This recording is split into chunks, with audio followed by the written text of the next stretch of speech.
Hello and welcome, everyone. I'm Ryan Heckman, the CEO of Rallyday Partners, and this is the Founders Journey podcast. We'll explore the heart and soul of great founders and their journey to build the company of their dreams. You will learn about new industries and business models while discovering how to apply the founder's mindset to your everyday work and life. Hello and welcome to another episode of the Founders Journey podcast, brought to you by Rallyday Partners. I'm Ryan Heckman.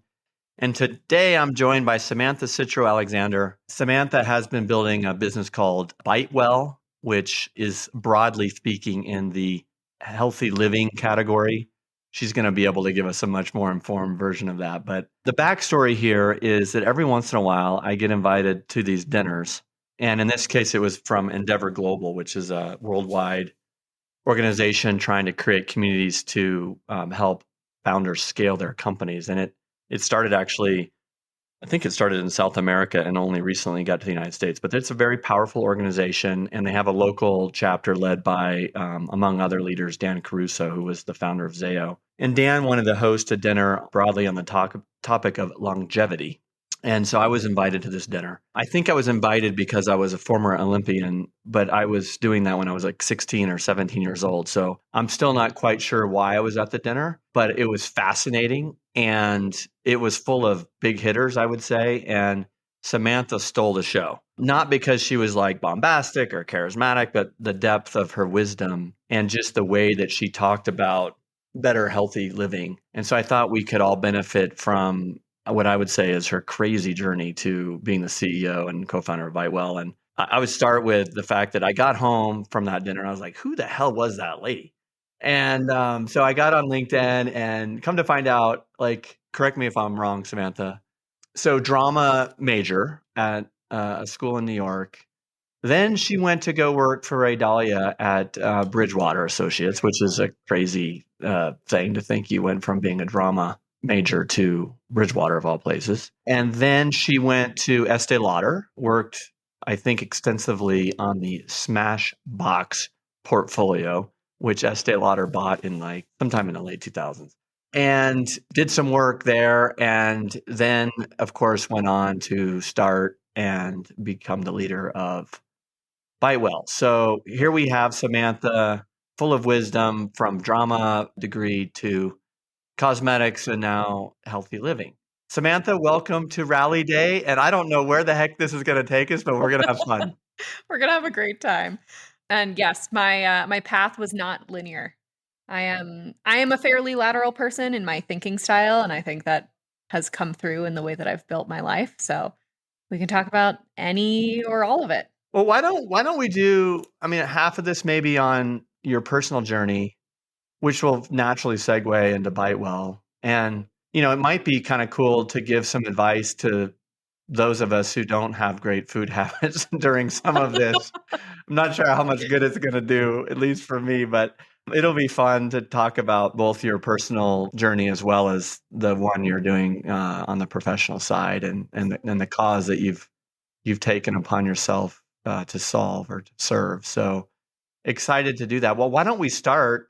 How did you get into drama school, and how did you pick that degree, and then take us to Bridgewater? Oh my gosh. Okay.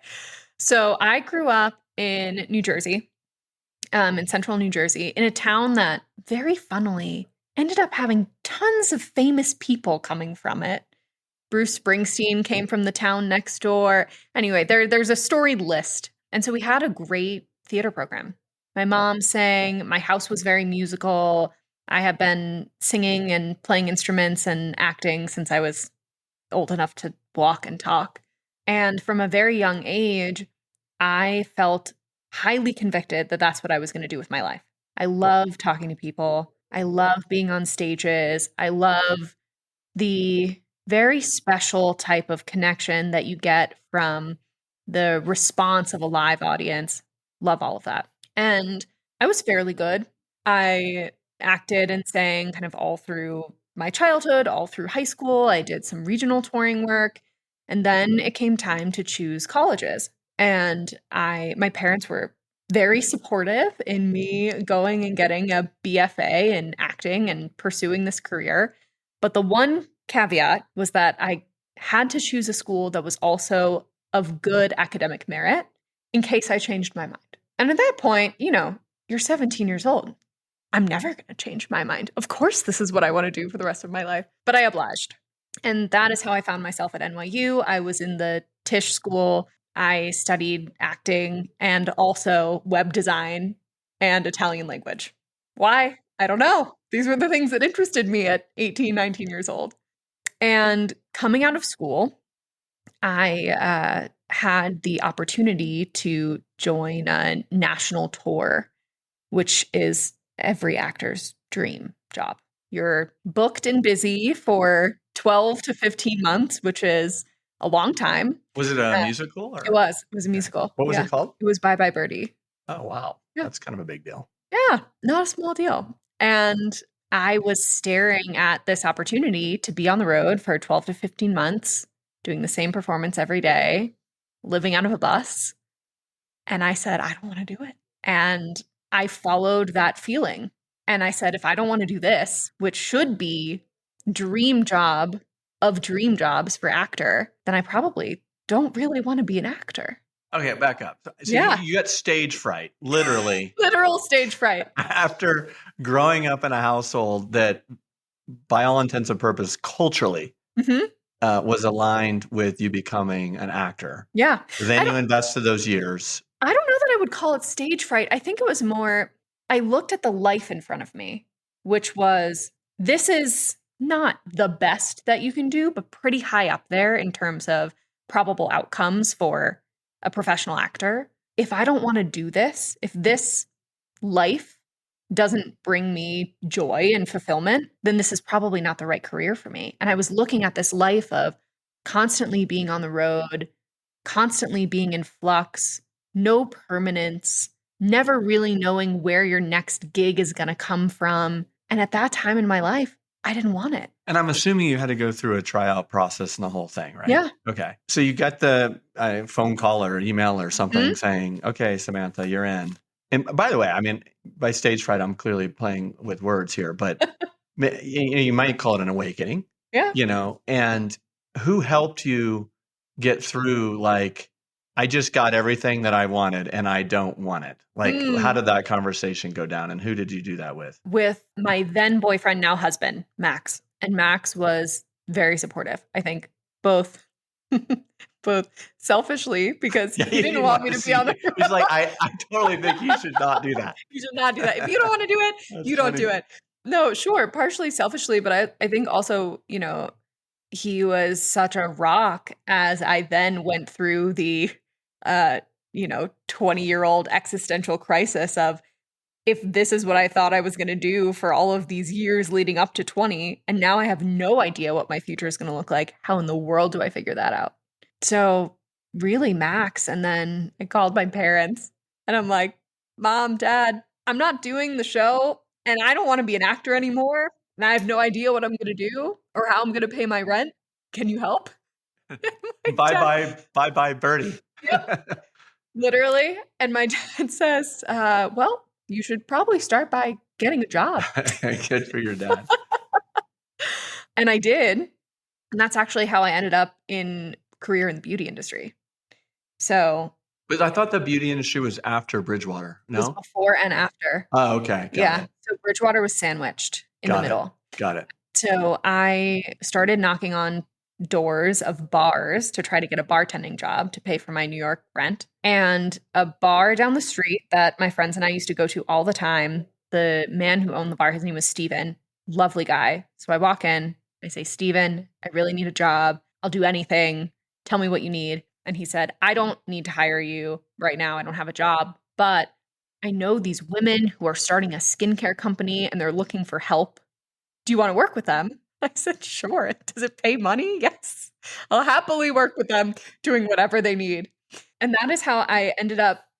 This was such a pivotal moment for me in my life because it is how I ended up at my first startup. It's how I ended up in the beauty industry, learning about consumer, which really, if you kind of unpack the thread of the majority of my career, consumer is really the thread of the majority of it. And funnily enough, it's also how I learned about food as medicine. So that was a very impactful moment in my life's journey. that could have gone entirely differently had I never walked into that bar that day and had that conversation with that man. How many years were you at that startup, and how did it do? 3 and some change. And it's still alive. They ended up changing models. They moved from a consumer brand, kind of more traditional retail model, to an MLM model. And that was the point at which I departed. Got it. Yeah. All right. Dying to know how you got into the Bridgewater's offices. All right. So I am a couple years into this startup experience. Amazing experience. It was a brand that was based in the Indonesian herbal medicinal tradition. And the women who started this company really gave me an incredible opportunity. And the woman who was my direct boss is still my best friend. Her name's Nadia. And one late evening, I'm talking to Nadia. At this point, we're a 8-person company. I do everything from accounting to, building the website to whatever is required. And I said, I know I want to do something more. I want to get a little bit specialized. I don't quite know what I want that to be. I think I want it to be in the marketing sales world. I think I want to work for a brand that is a little bit bigger, kind of more retail focused, but I don't know that I actually have any of those skills. I'm 23, I think, at this point, and I have an acting degree and was, the day prior counting how many jars of moisturizer were left at the warehouse. What skills do I have?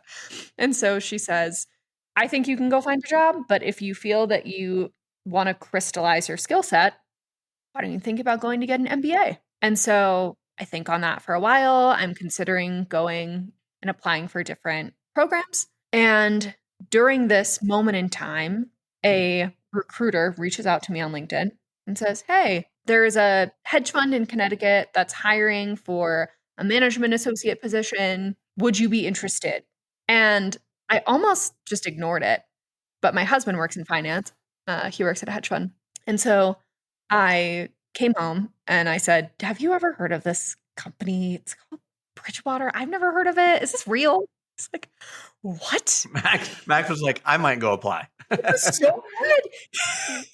It's like, how did they reach out to you? You have no relevant experience. Anyway, the long story short of that is he said, you must go. You must go to the interview, even just to say that you've been. So I take the call with the recruiter. Why are you interested in me?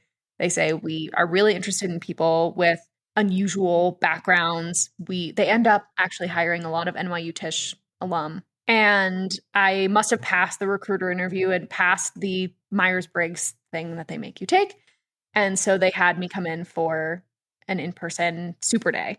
And it was, to this day, the craziest interview experience I've ever had. Everything from a debate around a table of this size. We're sitting at a table, for those of you listening, with 20-something chairs. And everyone had to come to the debate with a perspective on an issue that they prepped you on. And after the debate, certain people get cut. And then you go on to a case study, and then certain people get cut. All the way down to the end of the day. And I met with the woman who would go on to be my boss there, Anna Harmon, who has since gone on to do amazing things. She founded a company called Studs after she left, which is doing really well. And I just loved her. And I knew that I could learn from her the things that I wanted to learn around strategy and management and building out processes and all of the things that you do not learn working at a startup. So similarly, I think to all of the experiences in my life, I just took a leap and said, yes, this feels like the right next step to round out this tool belt for whatever I'm going to end up building down the line. I don't know what it's going to be yet, but I know that I have holes in this tool belt that need to be filled. And that's how I ended up there.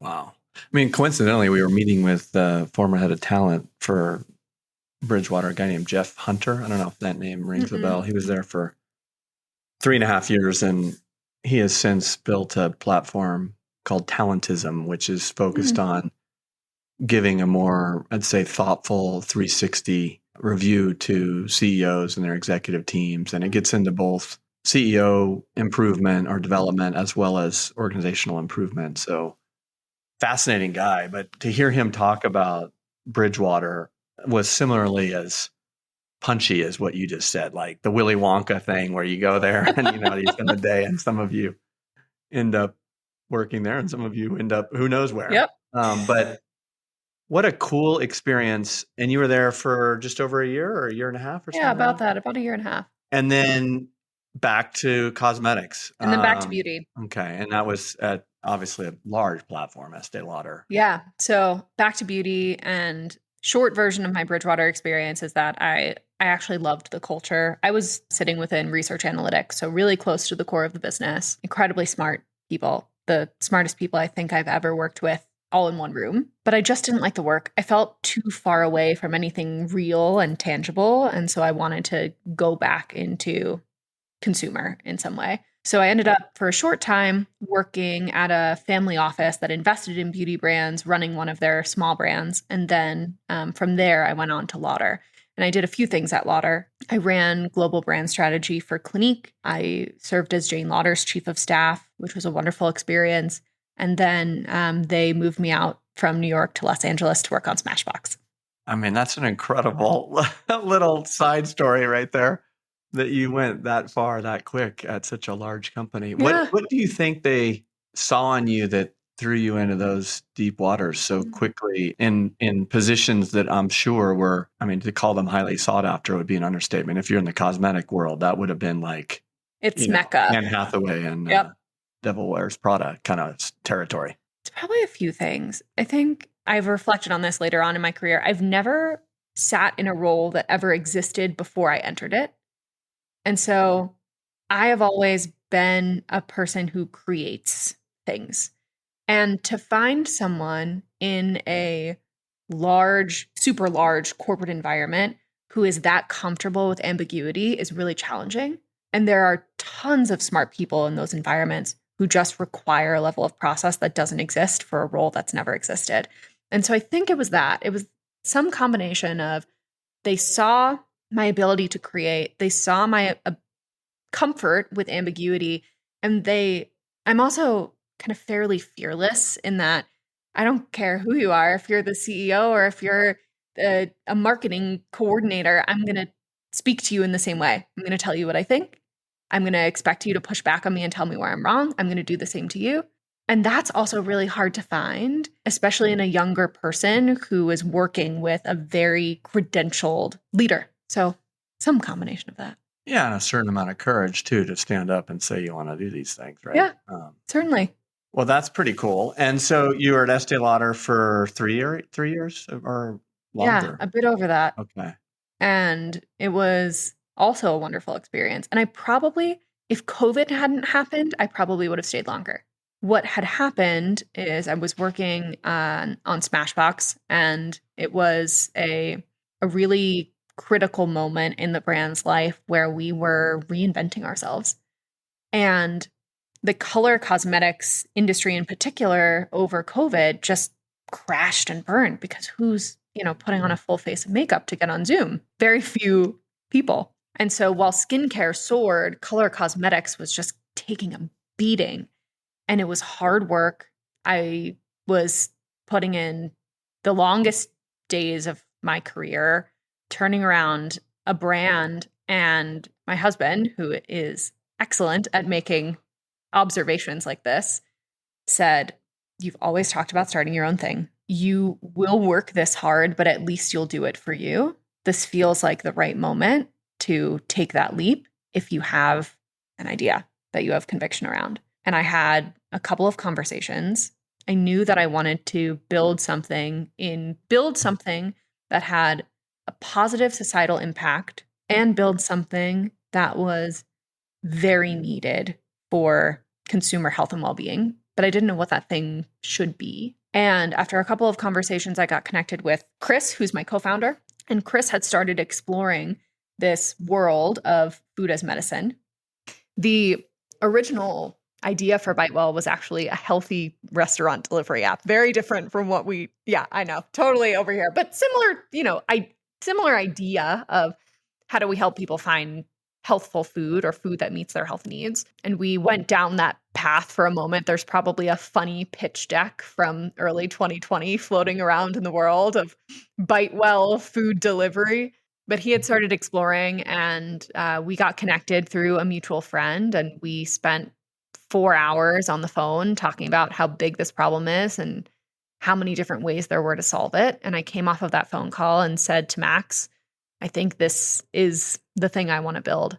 And so for about 6 months, I did both from June-ish of 2020 until December of 2020 And you when were I went to moonlighting on nights and weekends with Mhm. Chris, building a plan and so Yeah. forth. Yeah. Interviewing people and patients and trying to figure out what even is this new category called food as medicine, and does anyone care? And yeah, it was wild. It was wild. I do want to give you a chance to just talk about what food as medicine means to your business plan. And funny enough, I was flying to New York on Saturday to go watch the Broncos Jets game. And it was like, I think our Are flight you a was like, Broncos fan or a Jets yeah, fan? Broncos fan. Come on. And it was like, our flight was at 9:20. So we were in the B concourse at, let's say, 8:30. Mhm. And I come up that escalator, and, like coming up that escalator for me is kind of a depressing moment. It smells like garbage. Yeah. And because I knew I was doing this with you today, I was just looking around at the food experiences that Mhm. were available. And I was just struck by the fact that at 8:30 in the morning, how long the lines were at all of these quote unquote restaurants. Mhm. And so I made a list. I wrote it down. We had Dunkin' Donuts, Chick-fil-A, McDonald's, Ben and Jerry's, Pizza Hut, and KFC, all jamming. Yeah. And trying to make our way through that little area where all the lines are backed up. And I was just thinking to myself, like, what is going on? Like, I am not a health freak by any stretch. I mean, my diet is basically the same as a 12-year-old. We're going to work on that. Yeah, but I don't even eat that crap. I mean, I'm a little better than that. But between social media and just the dietary habits of this country, I'm not sure which one of those to me feels more chronic. I mean, on the one hand, you've got emotional well-being and health, that's the defining sort of casualty of social media. But on the other side, you've got all of these chronic health conditions that are literally drowning our healthcare system on the other side. And I'm not sure which one's harder to solve just because of the root cause is so deep inside of us. And you talk a lot about this in some of your other speeches around how dietary habits are formed at such a young age. And, for me, it was like the Cosby Show was on, so we got to eat SpaghettiOs. It was Sunday and we were going to go to church. So my mom would say, if we go to church, we can get donuts. Yep. And so we were rewarded with crap food. Yep. And then I think about like the definition of comfort food, and I'm feeling sorry for myself or whatever. It's like, get that ice cream out or Yep. whatever. So I'm intrigued by how you articulate that. But why don't you, when you and Chris were talking on the phone and dreaming about Bitewell, not the delivery version, but the version you have today. I mean, tell us how you frame this problem and where you think your efforts can be at this intersection of like making a bona fide impact and having a revenue model that can attract capital so that you get that flywheel going. Like, Yeah. share some of that with us if you don't Yeah, I'm mind. happy to. So I think the problem is fairly easy to frame up. The challenge is that the problem is so big that when you say it to people, their eyes almost glaze over because we have this cognitive disconnect when something is so large that we can't fathom how to solve it. It's almost as if our brains are unable to digest, pun not intended, but relevant, the information that you're giving it. And so the problem is that the food that we eat is killing us. And the evidence of that problem is fairly clear when we look at corollary graphs of things like type 2 diabetes and the rise of type 2 diabetes and all of these different food additives and ingredients and challenges that we have in our food supply. The evidence is clear when the American Diabetes Association is telling us that by 2050, 50% of US adults will have type 2 diabetes. It means one of the two of us in this room, statistically, will have type 2 diabetes by 2050. The evidence is clear when 65% of Americans by 2030 will have heart disease. 65%. These are not only chronic diseases, but these are preventable chronic diseases. And I don't want to throw the R word around. The R word in healthcare is reversible. You're not allowed to, supposed to, whatever, say that diseases are reversible. But many of the symptoms and many of the health metrics associated with these diseases can be walked back by changing our lifestyles and our diets. And even when I say that, you're probably glazing over listening because it's so big. How the hell do you change something like that? So that's what we spend a lot of time trying to figure out is how do you change something like that? And how do you change it with a business model that's effective at raising capital? Because frankly, let's just be honest between the two of us in this room and whoever is listening, this is an expensive idea. I can't bootstrap my way through changing the dietary habits of Americans. I can't. So these were the factors that we were considering as we started to build out the business.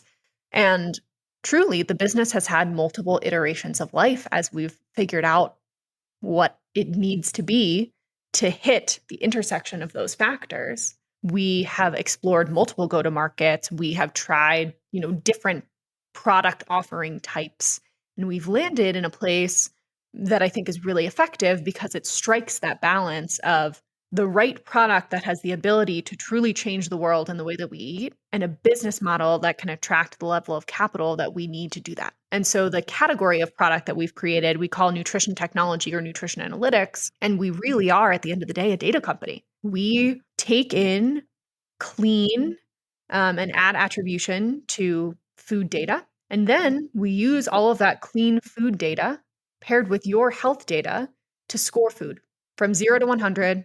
How well does this food fit your individual health needs and goals? And with that one data product, the food health score is what we call it, we can build multiple high margin recurring revenue streams. And it's through those revenue streams that we can attract the capital required to put the, honestly, marketing and education fuel to the fire that leads the food health score to be the leading nutrition scoring metric for the country and ultimately. Who's the source of revenue in that model? So we have 3 revenue sources. 2 are primary and 1 is currently secondary, but grows over time.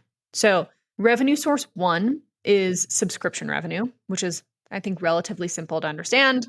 Like any scoring app, whether it's Think Dirty or Yuka or the Whole30 app, we charge a subscription fee for you to be able to score stuff. And this is individual food items. Individual food items and meals. Yep. Okay. So we do both. So that's the subscription revenue line. And then on the other side, we have a licensing revenue line that we charge to food retailers and food manufacturers who either want to show the score or utilize the score in R&D. Those 2 revenue streams are primary for the foreseeable. And as we build up equity in the food health score and people's belief in it, our validation of health outcomes associated with it, my view of the future is that the food health score becomes the rails on which all of our food benefit funding as a country lives. So you can imagine that coming to life in a few different ways. You can imagine it coming to life where Medicare and Medicaid, who want to give food as medicine dollars, use the food health score as the qualifier.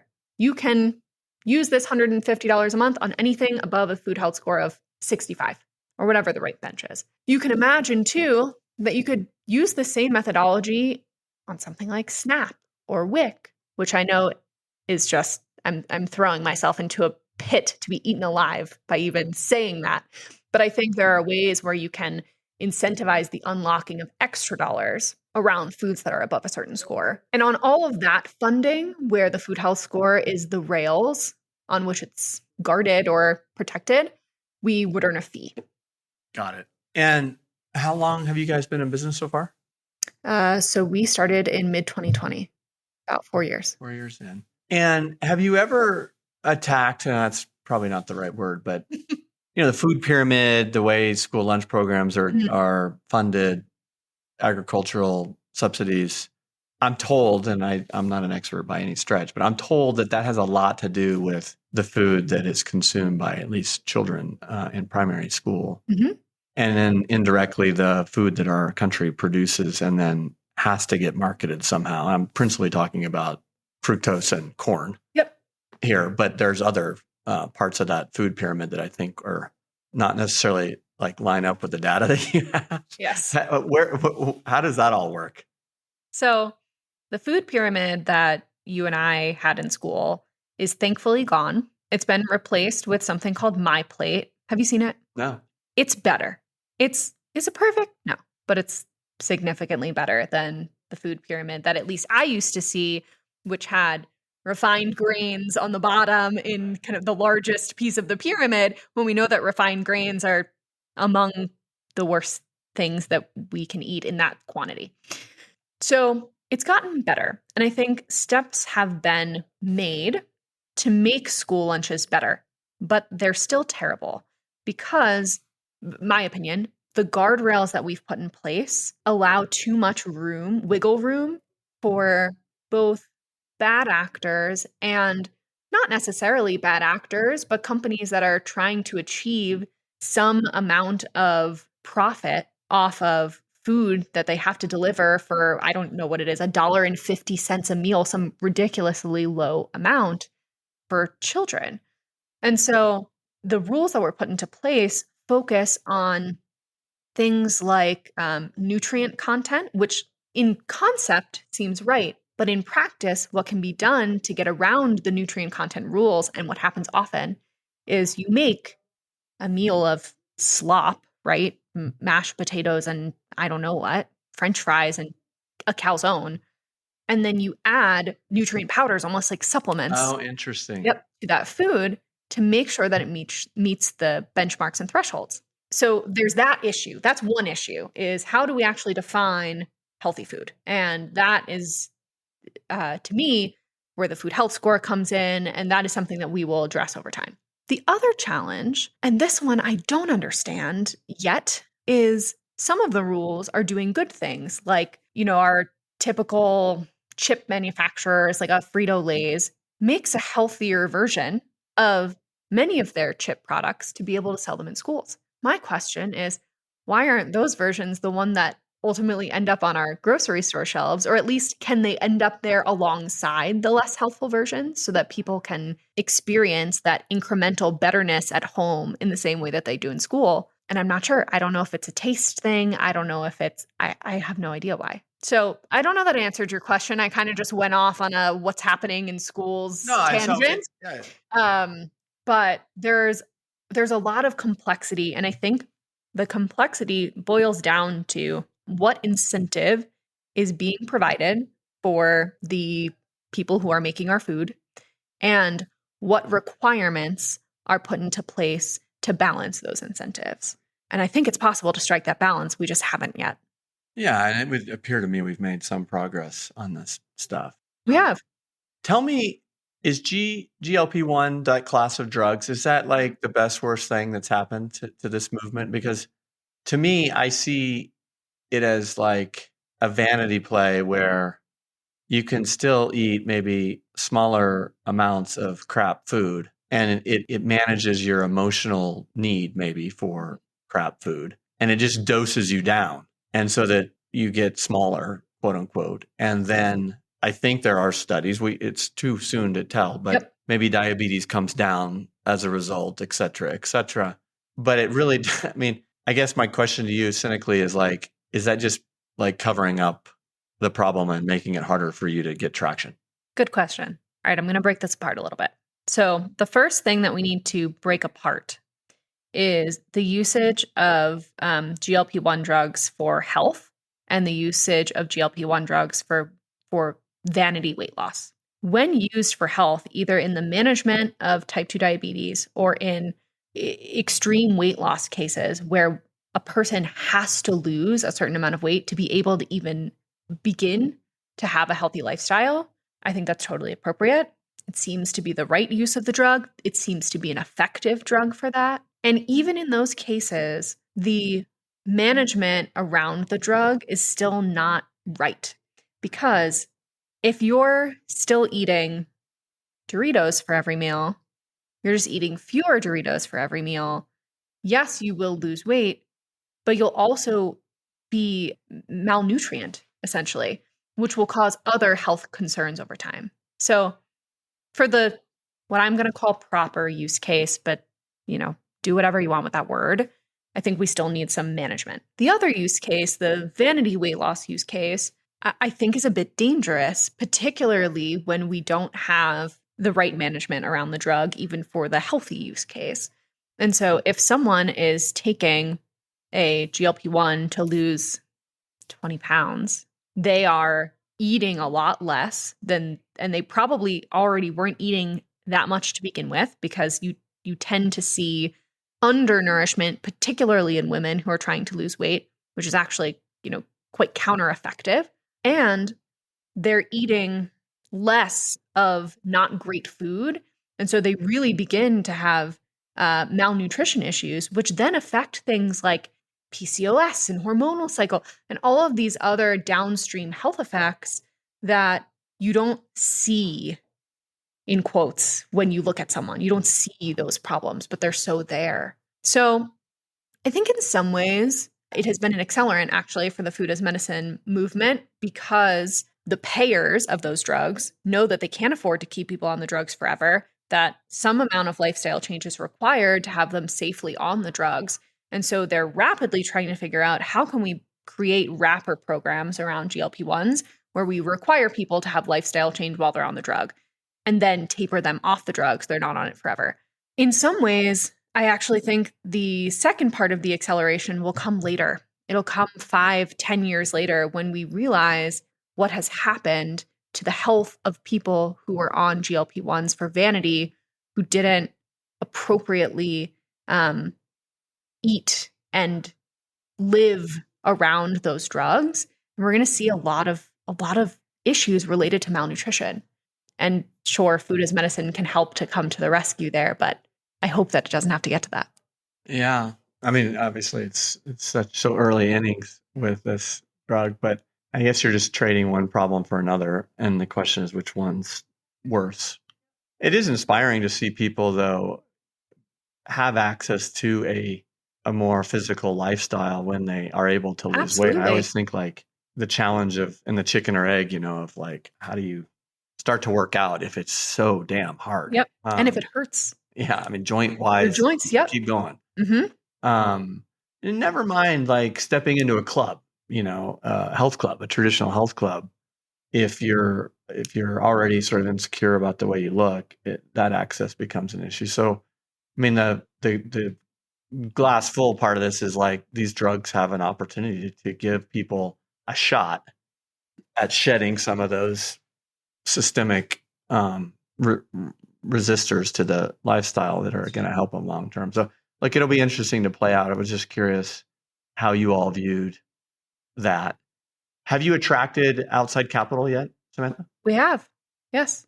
We've raised a couple rounds of capital. We have venture funds who are invested in Bitewell. We have great strategic angels. We have some athletes and some friends and family from early on. Yeah, I get that. You're based in Colorado. How many employees do you have today? We have about 20. Okay. And what is your growth like right now on the top line? Yeah. The first several years of our life as a company were really spent in development, and so minimal revenue. We commercialized for the first time last year. We'll about 2.5x revenue this year over last year, which is good. But we will about 10x revenue next year over this year, based on contracts that we built this year. And so, which revenue stream is that principally from, if there were the two? It's actually a pretty even split Okay. Between the licensing stream and the subscription stream. Okay. Yep. And I think what's challenging in the food as medicine category, and where a lot of companies have run up against issues, is you're working with two industries that are historically slow. The healthcare industry, which is very slow, and the food industry, which is also slow but faster than healthcare. And so revenue lags commercial traction, like contractual traction, by anywhere from 6 to 15 months, depending on the implementation timelines of some of these partners. food as medicine companies also, when they're focused solely in the healthcare space, at least we have, food industry traction that has allowed us to see this 2.5x to 10x jump between this year and next year. But companies that are solely focused on healthcare get stuck in death by 1,000 pilots, where they're piloting small programs with very large name payers that are bringing in minimal revenue, and you're piloting and piloting and piloting and piloting and never going anywhere or growing. And so these were some of the risks that we looked at when we were trying to figure out the right business model to build and balance for our company. Is how do we not do that? How do we not get stuck in the slowness and mired in it? How do we not build a company that's focused on reimbursement that ends up having a very high OpEx model? Because that has also been a challenge in the space. So there are a good number of pitfalls. And I'd like to say that we saw most of them coming ahead of time, but a lot of it we also learned retroactively by accidentally almost stepping into a snake pit and then quickly pulling our foot out and saying, no, we're not going to do that. Yeah. So the payers, where do they play in this? I mean, because obviously there's an incentive for them to keep their populations healthy, and particularly in the self-insured side or the Medicare Advantage plans. Where are you seeing inroads working with any one of the big four or some of those bigger plans? Yeah. So we have both employer and health plan clients. They pay for subscriptions. So that's the revenue stream that they contribute to. And several of them also offer food funds on which we earn a fee. So that was that third revenue stream that's currently small, but will grow. I wish that I could tell you that I see a pattern with which payers are moving quickly in this space.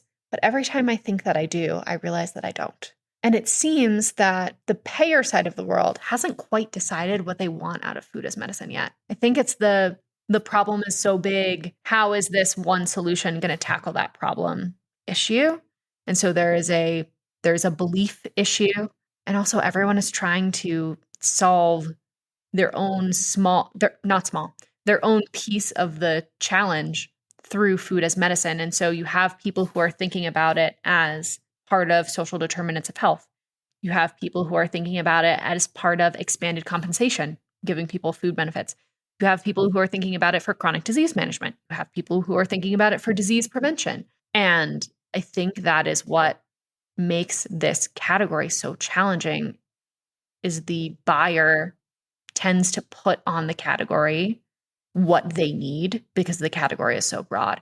And so we have had to say, we focus on chronic disease management and prevention. If you're looking for a tool to give your employees additional comp through food benefits, we're not your tool. If you are looking for a solution for getting food, like delivering food to people who live in food deserts, we are not your solution. And for any founders listening, I'm sure that you all can empathize with how hard it is to say no to cash opportunities when they arrive at your door. But if we tried to go after every facet of food as medicine, we would just die. And we did for a minute. We did try to do that and try to be everything to everyone, and it was wrong. Yeah, I can empathize. We owned and still own a share, an interest in a business called Pix Health, which was founded by a woman named Cindy Jordan, who I would love for you to meet. And funny enough, her head of BD, her name is Rachel, was also a theater major and also just a force of nature. And, I remember times when they would be getting on the phone for their 30 minutes with this payer or that payer or whatever, and trying to figure out, like, which pitch deck do we use? What's our angle on this one? And it was always a little bit of a Ouija board in terms of trying to figure out. And inevitably, they'd pick one and then they'd get on, and this person had a completely different MO as it related to their product. But they were solving social isolation and loneliness through an app, hybrid with 24/7 social care, principally with Medicaid, though more recently in Medicare and in youth markets, where the app would be both a therapeutic benefit to the patient, but also a predictive model that would allow caregivers to intervene before maybe even a loved one knew how lonely they were, because of the 24/7 access to the app naturally. and then the social workers that were behind the scenes monitoring the app activity. And, because of COVID, et cetera, they found themselves in a growing blue ocean of opportunity, but it wasn't like it was up and to the right every day. And the death by 1,000 pilots would resonate with Cindy and Rachel. And I will, Cindy, I think did our second podcast for the Founder's Journey. It's on our website. I would absolutely listen to that episode. I think you would find her to be, if nothing else, inspirational. And then happy to share her contact information with you. She's been on the evangelical side of, building a new category, which sounds super cool that you're building a new category, but it's like brutal, It's brutal. brutal emotionally. Let's talk about that. You seem to have all those temperaments that give you the serenity to keep fighting violently as you go through being a startup founder. I'm sure some of that's great drama training on full display, but also you seem to have, some peace that a lot of founders don't have, particularly when they're burning cash. Talk to us about how you've managed your own emotional well-being while you're serving this other sense of purpose around providing with people's physical well-being, and how have you thought through that? Or, what are your reflections having been in this thing for now 3.5, 4 years? You've hit my other favorite topic. My first favorite topic is food's impact on health. My second favorite topic is mental fortitude in founders, and in people broadly. But being a founder, and particularly being a founder CEO, is really hard. And it's hard in ways that you don't expect. I'll tell a couple of stories of ways that it was hard that I didn't expect. So I came from, as we heard earlier, a very non-traditional background, but in many ways, people in the world always understood what I did for a living. And I worked at places that had shiny names often. And so I would walk into a cocktail party or make a new friend or whatever, and people would inherently be interested in what I did. And I didn't realize how much of my own identity was wrapped up in the work that I did in that way until I didn't have that anymore. And I remember distinctly, I was living in Dallas, Texas at the time, and I walked into a cocktail party that my husband's company was hosting. And I was kind of walking around the room, meeting people who I didn't know. And the first question is always, hi, what's your name? What do you do? And I would say, oh, I'm building this company. Eyes glaze over. I'm a startup founder. Eyes glaze over. No, just no interest. And that crushed me for the first 6 months of building this. Well, especially after, what do? I work at Estee Lauder. Yeah. I mean, Oh, yeah. Unfortunately, it went from like one extreme. So glamorous too. Few of us even get the opportunity to be the Estee Lauder person, and then, to be punished with this new calling of yours. That must have been brutal. Oh, it was brutal. And it was particularly brutal because now, I can say that I run this company and here's what we do, and this is the product that we made. But then we didn't even really know the product we were making. We just knew what we wanted the world to look like when we were done. And how do you explain that to someone at a cocktail party? So that was rough. That was kind of moment By the way, one. not to mention the fact that you're talking about like, we probably shouldn't be drinking, and that hot dog hors d'oeuvre thing that was being tossed around here. We probably shouldn't have eaten that. It reminds me, I had a CEO I was helping who was in the insurance space, and he said he'd never needed headphones on airplanes because someone would say, "What are you doing?" He's like, "I'm in insurance," and they would just be like, "All right, well, I definitely don't want to talk to you." I mean, you're kind of a buzzkill, Samantha. I know. I'm not. I promise. I'm a great time, but yeah, it's weird. People don't want to eat around me anymore. They won't. I have this Diet Coke, which, by the way, is only because we flew in late last night from that Jets You're game. doing the thing that everybody does. I know, but I'm sure this is just full of crap. It's got 0 calories, though, and I just needed some caffeine because I was running out of steam today. But so people will either not eat around me, or they'll do exactly what you just did, which is say, I'm eating or drinking this, but I don't usually eat like this. I'm like, I don't care. You do you. I also eat crap sometimes. I'm a human.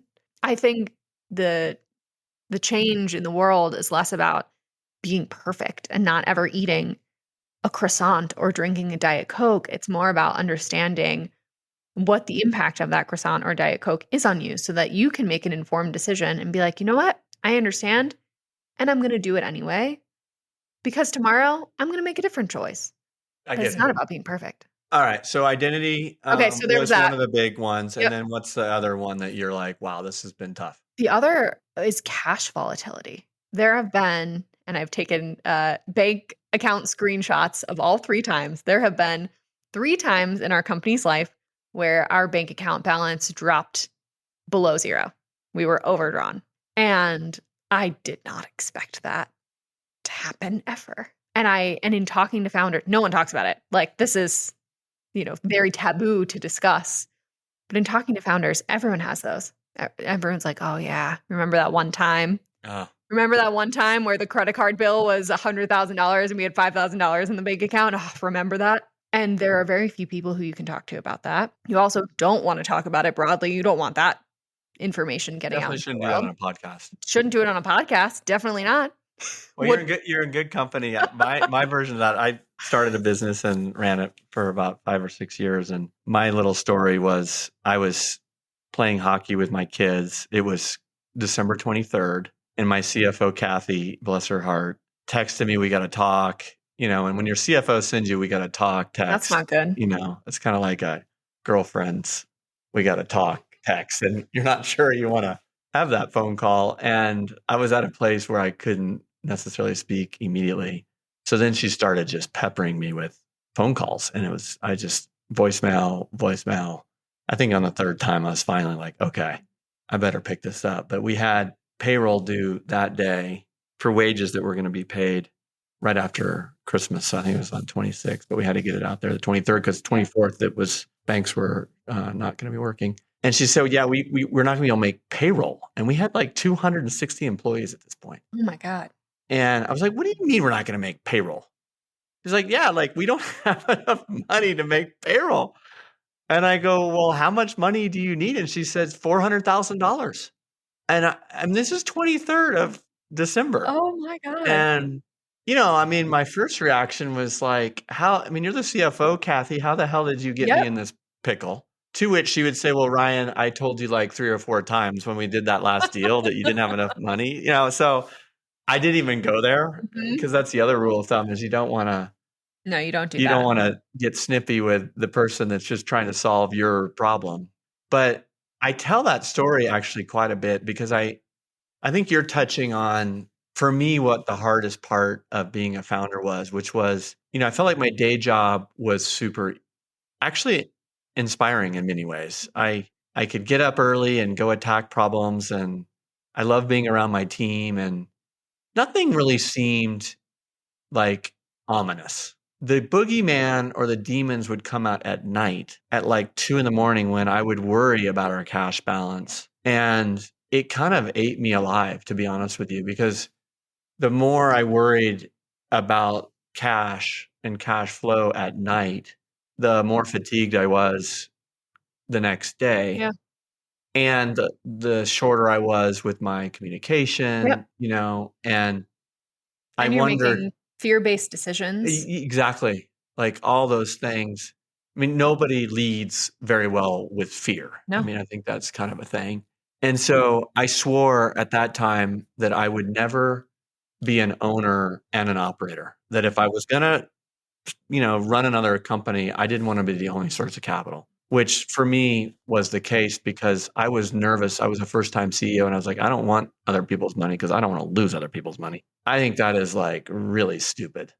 And I think we would have done better. I would have been a better leader without that fear of running out of money all the time. How do you handle all these fears? Cash flow fear is like a real fear. Yeah. There's other fears that go with that, such as like, I don't know, fear of failure. Sure. Should I have Max on speed dial? Because I've still got that being the private equity guy. How are you and Max handling that as a couple? And yet also like leaving work at work, Yeah. because like, how does this all work? Oh gosh. Okay. So I think the first thing that I realized is that I needed a full support system that wasn't just Max. And this is actually I think he would say the same of him, even though he works a quote unquote more regular job. I don't know how regular working at a hedge fund is, but whatever. It's pretty bad when you're telling me that the hedge fund thing's the regular job, but go ahead.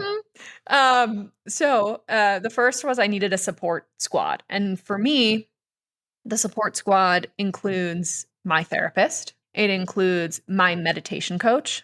It includes my CEO coach, different. It includes other founder friends. And it includes my husband. And it includes my dogs. That's my support crew. There has never been a time in the time that I have had the support crew. So I probably figured out I needed it maybe a year into building this company. So I've had the support crew for 3 years in a very pointed way. And there's never been a moment where I haven't been able to reach at least one of them. And often I'm calling because I need to work something out that is in my own head that I can't work out with anyone else who is on my team or anywhere close to my company. And I just need an ear and I need someone who can volley back and forth with me and understand what I'm going through. So that was number one. The second thing that I do is I take really good care of me. And that was really hard for me to do because it felt, when I first started it, very selfish. And it felt like time that I could be dedicating to the company and all of the things that we all feel. But if I'm not at my best, I'm not at my best for my team. I'm not making my best decisions. I'm not fully present and the company suffers. And so I take really good care of myself. I eat really well. Every quarter I fast for 5 days. So I'm currently in the middle of a fast. Right now you're fasting? Right now. Mm-hmm. I eat really well. I fast. I prioritize exercise. I prioritize time with my feet in the earth. I meditate every morning for at least 30 minutes, if not more. I get up early. I go to bed early. I do all the things to take care of me. Because if I didn't, I would be an insane person. And the third thing that I have done, and this has come with just a lot of work, inner work, is I have detached the outcome of the company from my worth as a human being.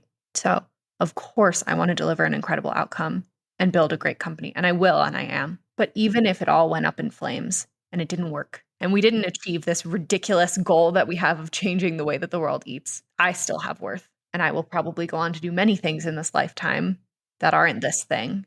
So it just can't be my be all end all. Yeah, I mean, if history is any prologue, I mean, you will do probably 3 or 4 other things before it's all said and done.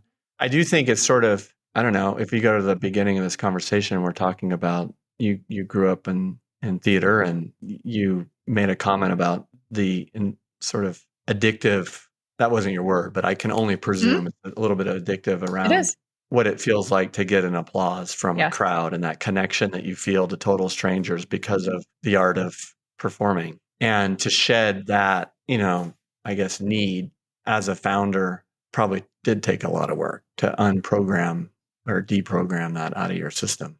Because being a founder, being a CEO, it's not unlike being an actor. There is a very clear feedback loop between you and the world. And in many cases, the feedback loop is actually perverse, right? There is, you get massive applause when you raise giant amounts of money. But if you don't separate yourself from that, how do you know if that's right for you or for your business? If you're constantly chasing the affirmation of others, I don't know that you can build something that's really needed. You build something that you perceive that others want. So much work. Thousands of hours of therapy. Thousands. Well, it's better than the way I handled it was just a lot of beer, which is not a good food choice. And a lot of sleepless nights, and I could keep going on and on and on, but good for you to get out ahead of it. And then another piece of evidence around the wisdom that was so interesting when we met you at that dinner. How do people learn more about Bitewell? How do they get in touch with you if they want to invest some dough? I mean, how do we get to Samantha? Yeah. So I have a very easy email address and I give it out freely. sam@bitewell.com. Easy. If you want to learn more about the company, the best place to do that is probably our website. So just bitewell.com. And then I am a frequent LinkedIn poster. So if you want to hear more about my perspective on the evolution of food's impact on health and how we fit in, LinkedIn's the best place to connect with me. And that's just Samantha Citro Alexander on LinkedIn. Okay. Well, Samantha, thank you for taking the flyer. It was awesome to meet you at that dinner. And we were far apart from each other in where we were seated, but I felt very close to you in terms of just everything that you were saying at that table was resonating. And thank you for taking a flyer to be on this podcast. I think a lot of other founders who will be listening to this will perk up, particularly around how to manage themselves and feed themselves before feeding others. And that's very inspiring. And thank you for your time. And you can always come here to Rallyday if you need, an encouragement. Our glasses at our bar say something like, "Come here to feed your soul and quench your thirst." So if you are in need of either of those, the door's always open. And Thank you. there's a lot of founders in this building that have been through hell and back, and good therapists. And again, the door is always open. But thank you for your time, and congratulations on how far you've already gone. Thank you. I Take care. appreciate it.